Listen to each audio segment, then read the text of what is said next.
razor mouth. Have you ever had the feeling that you are being watched from the darkness? Do you live out in the middle of nowhere, where even if everything was normal, everything would still be creepy as hell? Well, both of those go for me, and when I looked out my window one night, I regretted ever moving to this godforsaken brick shack on top of this wooden hill. All around my house, the trees are so thick that if you were to go out during the night, you would most likely be lost until sunrise.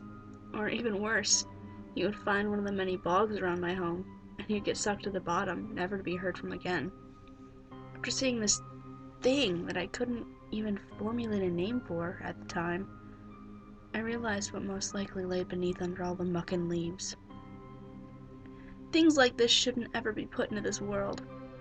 I'm a kid that likes fantasy, and would trade most of my life for a good game of Pokemon or Yu-Gi-Oh! Any day.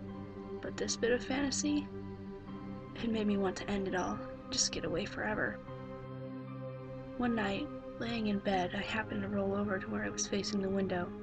Eyes still closed, I began to hear a scratching noise at my window. As I opened my eyes, I saw something that I could never erase from my memory. A face that was white as snow, but it held no real features except for a line where its mouth should be, a hollowed out spot where its nose should be, and 2 lines where its eyes should be.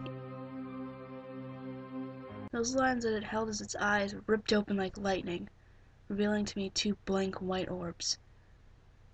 I ran from my room as soon as my feet hit the floor, and I slept in the bathtub. The next day, I told my mom that I wanted curtains. She took a few days to fulfill my request, so the bathtub became my bed. It always sucked whenever the tub was still wet from an early morning shower. I soon learned to wipe up the water before laying down. Once Mom finally put my midnight black curtains up, I went back to sleep in my room. Mistake!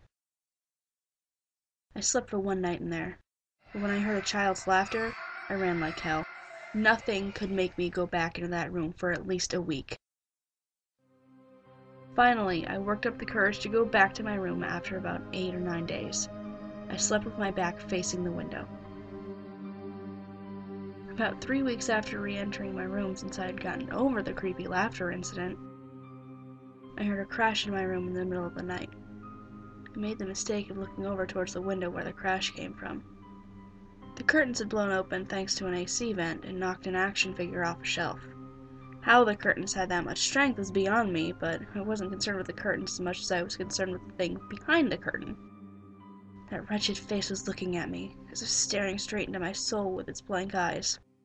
I ran from my room once again, and when I got into the bathtub and closed the shower curtain, I heard a shriek, as if the laughing child from before was being stabbed. I slept in the bathtub all the way up to my 17th birthday party. The night after my party, I went into my room and promptly clothespinned my curtains shut. Nothing was getting to me that night, or so I thought. Around 2 a.m., I awoke with a fright.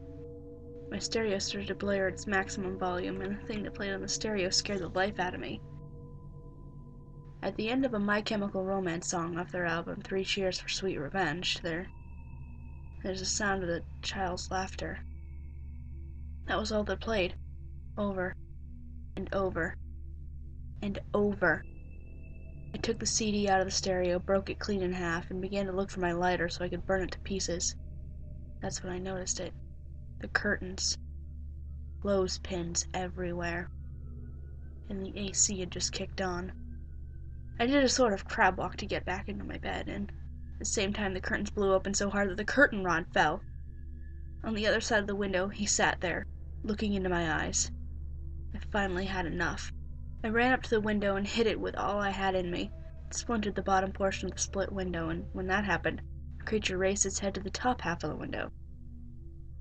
Its mouth opened. The teeth. They were like razor blades, except they were so jagged, as if they'd been run across asphalt. Its eyes rolled forward, and the piercing red irises of those eyes were going to rape my memory for the rest of eternity. I yelled out as loudly as possible, "Get out of my life!" What happened then? I never expected it. The thing It spoke to me in the soft voice of a small feminine child. It said, "All that I wanted to do was play with you, sweetie. But I guess the deer will have to do." And as it said that, it reached a bone-white skeletal hand through the splintered window, making a small hole through the spider-web center of the glass. It caressed my face and closed its mouth, giving me a faint smile. "Goodbye, brother. I'll always be waiting," was the last thing it said before it dropped out of sight and the terror left the room. My mom came in about 10 minutes later to find me crying on the floor, saying the same thing over and over again.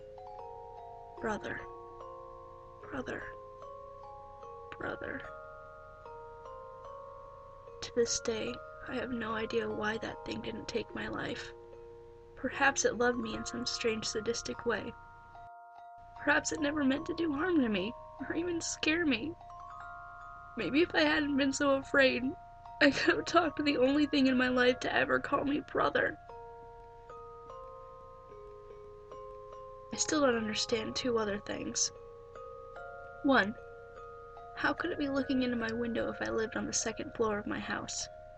And number two, the girlfriend I have now has a little brother that's very feminine. He has the same voice as that thing. How could that be possible, seeing as I never knew him until a year after all this happened? All of this still haunts me. I want an explanation, but there's only one way to truly understand it all. Come back and see me again, Brother Razormouth.